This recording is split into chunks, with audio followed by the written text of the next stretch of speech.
ನಹಿ ಜ್ಞಾನೇನ ಸದೃಶಂ ಅಂತಾರೆ. ಜ್ಞಾನಕ್ಕೆ ಮಿಗಿಲಾದದ್ದು ಈ ಭೂಮಿ ಮೇಲೆ ಯಾವುದೂ ಇಲ್ಲ. ಸೊ ಇವತ್ತು ಜನಶಕ್ತಿ ನ್ಯೂಸ್ ಚಾನಲ್ ಅವರು ನಮ್ಮ ಶಾಲೆಯಲ್ಲಿ ಮೇಡಮ್ನ ಫಸ್ಟ್ ಕೇಳಿದ್ರು ಒಂದು ರಸಪ್ರಶ್ನೆ ಕಾರ್ಯಕ್ರಮ ಮಾಡ್ತೀವಿ ಅಂತ. ಸುಮಾರು ಸಲ ಇದೇ ಥರ ಯಾರ್ಯಾರೋ ಬಂದುಬಿಟ್ಟು ಏನೋ ಹೇಳಿದಾಗ ನಾವು ಪರ್ಮಿಷನ್ ಕೊಟ್ಟಿರಲಿಲ್ಲ. ಸರ್ ಬಂದಾಗಲೂ ತುಂಬ ಎನ್ಕ್ವೈರಿ ಮಾಡಿದ್ವಿ. ಅದಕ್ಕೆ ನಾವು ಫಸ್ಟ್ ಅವ್ರ ಹತ್ರ ಕ್ಷಮೆ ಕೇಳ್ತೀವಿ. ಸೊ ಅದಾದಮೇಲೆ ಎನ್ಕ್ವೈರಿ ಮಾಡಿದ್ಮೇಲೆ ತುಂಬ ಖುಷಿ ಆಯಿತು.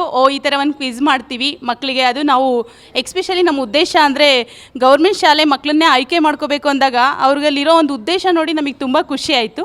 ಒಂದು ಚಾನ್ಸ್ ಕೊಡೋಣ, ಲಾಸ್ಟ್ ಟೈಮ್ ಹಿಂಗೊಂದು ಇದಾಗಿದ್ವಿ, ಬೇಡ ಈ ಸಲ ಕೊಡೋಣ ಅಂತ ಹೇಳ್ಬಿಟ್ಟು ಅವಕಾಶ ಮಾಡಿಕೊಟ್ಟಾಗ ನಿಜವಾಗ್ಲೂ ಹೇಳ್ತೀನಿ, ನಾನು ಫಸ್ಟ್ ಅವ್ರ ವೀಡಿಯೋ ಕ್ಲಿಪ್ಸ್ ಎಲ್ಲ ನೋಡಿದೆ. ಆಮೇಲೆ ಸಬ್ಸ್ಕ್ರೈಬ್ ಮಾಡಿದ್ಮೇಲೆ ಎಷ್ಟೊಂದು ನೀವು ಕ್ವಶನ್ಸ್ ಬಂತು.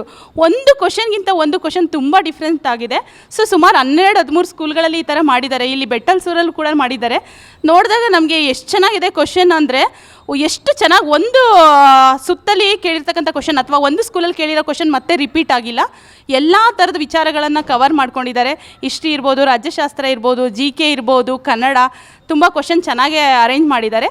ಜೊತೆಗೆ ಇವತ್ತು ಅದೇನೋ ಹೇಳ್ತಾರಲ್ಲ, ಬೆಳೆಯ ಸಿರಿ ಮೊಳಕೆಯಲ್ಲಿ ನಾವು ಚಿಕ್ಕ ಮಕ್ಕಳಲ್ಲಿ ಒಂದು ಚಿಕ್ಕ ಬಟ್ಲು ತೊಗೊಂಡಿದ್ನೂ ಕೂಡ ಲೋಟ ಗ್ಲಾಸ್ನೂ ಇನ್ನೂ ಹಂಗೆ ಇಟ್ಕೊಂಡಿದ್ದೀವಿ, ನನಗೆ ಬಂದಿದ್ದು ಪ್ರೈಸ್ ಅಂತ.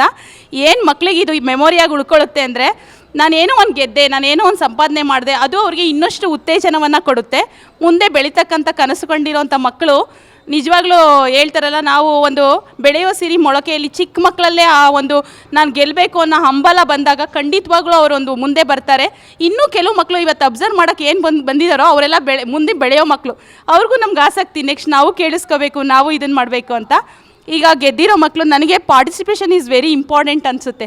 ಈ ಸೋಲು ಕಾಮನ್. ಈಗ ನಾವು ಸೋತಾಗಲೇ ಮಾತ್ರ ಇಲ್ಲೊಂದು ಕಲ್ಲು ಇರಬೇಕಾದ್ರೆ ಒಂದು ಸಲ ಎಡುತ್ತೀವಿ, ನೆಕ್ಸ್ಟ್ ಟೈಮ್ ಅಲ್ಲಿ ಸರಿಯಾಗಿ ಹೋಗ್ಬೇಕು ಅನ್ನೋದನ್ನು ಕಲಿತೀವಿ.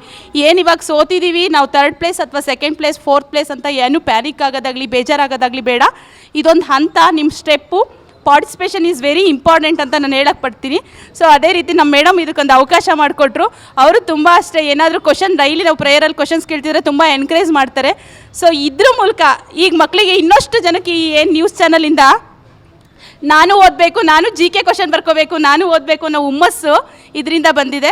ನಿಜವಾಗ್ಲೂ ತುಂಬ ಖುಷಿ ಆಯಿತು. ನೀವೇನು ಮಾಡ್ತಾ ಇದ್ದೀರಾ ಅದು ತುಂಬ ಒಳ್ಳೆಯ ಕೆಲಸ. ಸೊ ಅದರಲ್ಲೂ ಇಂಥ ಬಡ ಮಕ್ಕಳನ್ನು ಇಂಥ ಶಾಲೆಗಳಲ್ಲಿ, ಆದಷ್ಟು ನಮ್ಮ ಸರ್ಕಾರಿ ಶಾಲೆಯಲ್ಲಿ ಬಡ ಮಕ್ಕಳೇ ಅಂತ ಹೇಳೋಕ್ಕೆ ಇಷ್ಟಪಡ್ತೀನಿ. ಸೌಲಭ್ಯಗಳಿರೋರೆಲ್ಲ ಪ್ರೈವೇಟಿಗೆ ಕಲಿಸ್ತಾರೆ. ಸೊ ನಿಮ್ಗೆ ಕೊಡ್ತಕ್ಕಂಥ ಒಂದು ಉತ್ತೇಜನ, ಪ್ರೇರಕಗಳು ತುಂಬ ಇಂಪಾರ್ಟೆಂಟ್ ಆಗುತ್ತೆ ಆ ಮಕ್ಕಳು ಲೈಫಲ್ಲಿ. ಅವರು ಬೆಳೆಯೋಕ್ಕೆ ನೀವು ಸಮೇತ ನಿಮ್ಮ ಚಾನಲ್ ಏನೀಗ ಸ್ಟಾರ್ಟ್ ಮಾಡಿದೆ ಇನ್ನೂ ಎತ್ತರವಾಗಿ ಬೆಳೀಲಿ, ಇನ್ನೂ ಗ್ರೋ ಅಪ್ ಆಗಲಿ. ಆ ದೇವರು ಏನು ಹೇಳ್ತಾರಲ್ಲ, ಯಾರಿಗೆ ಕೊಡೋವಂಥ ಮನೋಭಾವ ಅಥವಾ ಮಾಡೋವಂಥ ಮನೋಭಾವ ಇರುತ್ತೆ ಅವ್ರಿಗೆ ಎಲ್ಲಾದರೂ ಒಂದು ಸಹಾಯ ಸಹಕಾರವನ್ನು ನೀಡ್ತಾನೆ. ನೀವು ಇನ್ನೂ ಎತ್ತರವಾಗಿ ಬೆಳೀಲಿ ಅಂತ ನಮ್ಮ ಶಾಲೆಯ ಪರವಾಗಿ ಹಾಗೂ ನಮ್ಮ STMC ಅಧ್ಯಕ್ಷರು, ನಮ್ಮ ಸರು, ಎಲ್ಲ ನಮ್ಮ ಊರಿನ ಗ್ರಾಮಸ್ಥರು, ನಮ್ಮ ಶಾಲೆಯ ಪರವಾಗಿ ನಿಮಗೆ ವೆರಿ ಆಲ್ ದ ಬೆಸ್ಟನ್ನು ಹೇಳೋಕ್ಕೆ ಇಷ್ಟಪಡ್ತೀವಿ. Thank you for giving opportunity ಅಂತ ಹೇಳೋಕ್ಕೆ ಇಷ್ಟಪಡ್ತೀವಿ.